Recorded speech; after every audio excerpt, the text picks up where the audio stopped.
Hello and welcome to my YouTube channel. This video will be start of a new series called Road to FM. In this series I will post my over-the-board games, analyze them, and then track my progress until I become a FIDE master.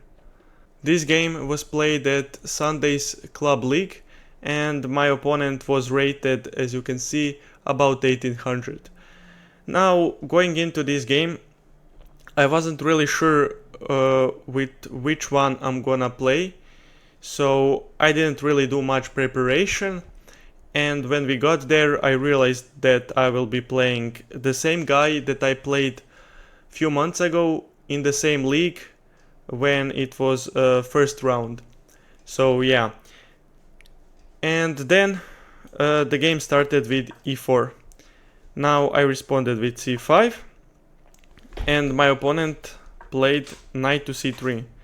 So this is an indication of a closed Sicilian defense and possibly some f4 attacks later on in the game.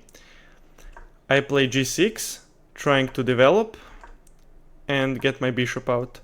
Okay, this is all pretty standard. Now I bring my knight out, he brings his knight out, and I play e6. Then he plays d3, just developing, and I go knight to e7. Now preparing to castle. Maybe in the future my plan is to go d5, a6, b5 and stuff like that. So he goes bishop to e3, kinda ruining my plans because now this pawn is under attack. And here I had my first think of the game. I was trying to decide what to play between b6, d6 or jumping in with a knight. Now all the options looked very good, but at the time I thought that knight to d4 was the most natural one, and apparently that's still the theory.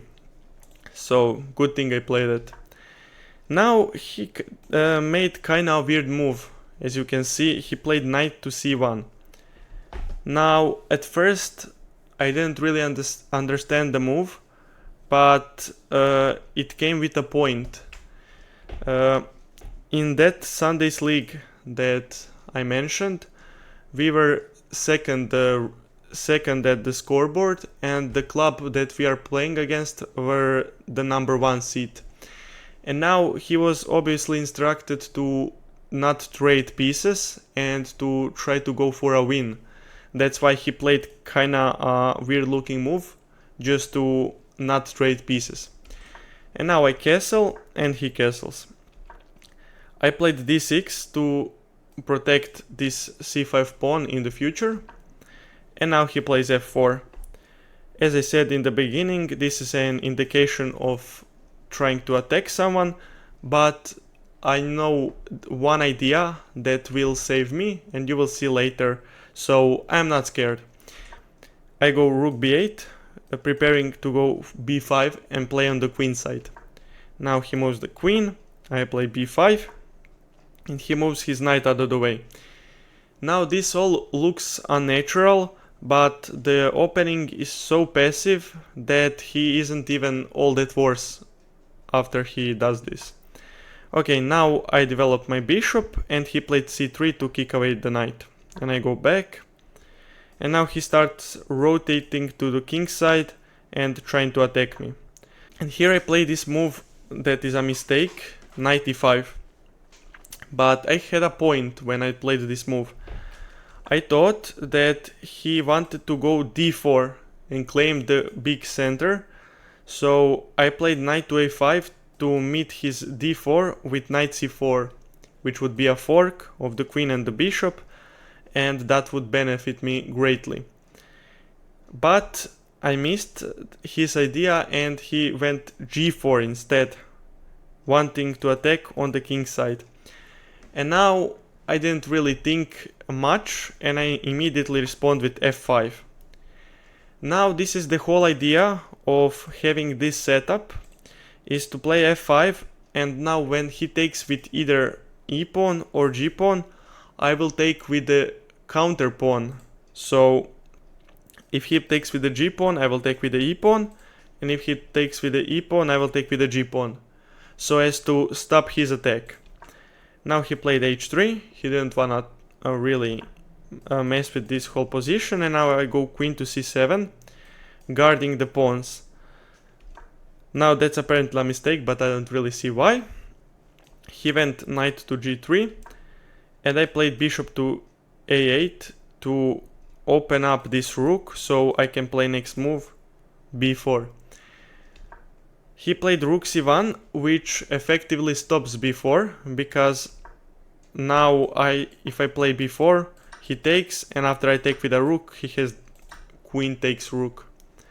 And after that, he wins my queen, and he's just up a rook. So now, in this position, I realized that b4 plan wasn't good, so instead I played c4, because I didn't really like the fact that after I do a move, per se go back with an, per se, I don't even have ideas of what I was thinking, per se this, he can then play this nice move b4, and after I go back, he just has an advantage, as you can see. So in this position I play c4, and if he played b4 now, I would do an en passant, and after he takes, I would take with a knight and get this fork. So instead he pushes d4, and now here I played quickly this d5 move. That is a mistake, and right as I played it, I had an idea in mind, and I thought, wait, why didn't I spend more time calculating this? Which is now, which I realized then was the best. Because if he takes with a bishop, I will happily trade and weaken his king side now, and then play knight to d5. And as you can see, he would probably have to move his bishop away, then I win this pawn, and if he doesn't move away with the bishop, I will just take the bishop and shred open the whole position. So I was kinda mad about that, mad about myself for not calculating that, and here he just closes down the position. Now I think it's around here that he offered me a draw, but I had to refuse the draw because people in my club weren't really standing, I mean, how do I say it? People from my club had a pretty bad position overall, and if I drawn, we would likely lose the match. So I had to go for a win. I go queen b6, and now he trades, and I take it with the ef4 to try to build a blockade, which was apparently a mistake, but my point was to build a blockade like this and play on the queen side. Okay, but now he starts rotating the knight, and I brought my bishop to the game, and he brought his bishop here. And now I realized what I had missed. After I go back, he goes queen g2, and now putting double attack on this pawn, and here I missed that and played knight to d8. Now, as you can see, he can take this pawn, but as you can also see, Stockfish in all the top 3 engine lines doesn't say that that's the best move, because after he takes, I take with a knight, he takes with a queen, and I go bishop to e6. In this position, I have this nice light square bishop that will just be a monster along this diagonal, so that's why my opponent didn't take. And that's the fact that I am lucky. After blundering this pawn, he still didn't really want to take it. He went king to h2, which was a mistake, and you will learn why later. He should have gone king to h1. Now I can go knight to f7, still gambiting this pawn, but he still doesn't want to take. And now he sets up this nasty threat. Now if I waste a move, he'll play knight takes h5, and if I take, checkmates me. So in this position I knew I had to do something quick, and I play knight to h6. This is a great move because it is the only move in the position. And now my idea was to mate knight takes h5 with knight g4 check. And that's a fork of the king and the bishop. So after he takes, I would have taken with a pawn, and now both knights are under attack.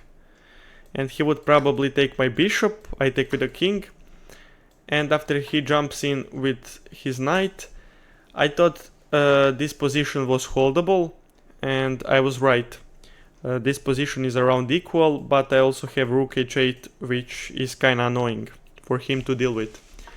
So in this position he instead played knight to f2, trying to defend this square, but I jump in anyways. And after he takes, I take with the h-pawn, attacking the bishop. And now he had a choice. Does he take here and go for the advantage, because he wins a clean pawn, right? Or does he play a bit more passively, but then he doesn't risk anything? But I guess in the long run he would have lost this pawn and lose the game in the end. He decided to be aggressive and took the pawn, but that was his first mistake. Now I take the bishop, and after he takes with the queen I go bishop to e6. And now my point was, had he gone queen g2 back, right? Then I played this nice move queen to d8, which attacks the h4 pawn, which has no protection. But it also comes with a bigger point, to play bishop to d4 and cut off the king from this whole diagonal. So if he does something stupid, honestly of course I have this and checkmate.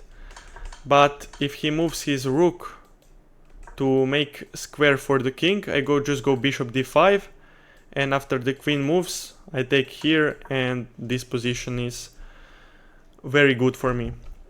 So instead he played queen to d6. Now I trade off the queens because I have to, and I put my bishop on d5, again on this nice diagonal where I cut the king off. He goes back to make room for the rook.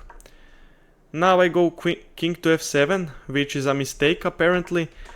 It is good to know that in this position we both had like 3 minutes on the clock, or even less. So I was thinking about this, which is the best move, but I wanted to play more aggressive, so that's why I played king to f7. I wanted to play rook to h8.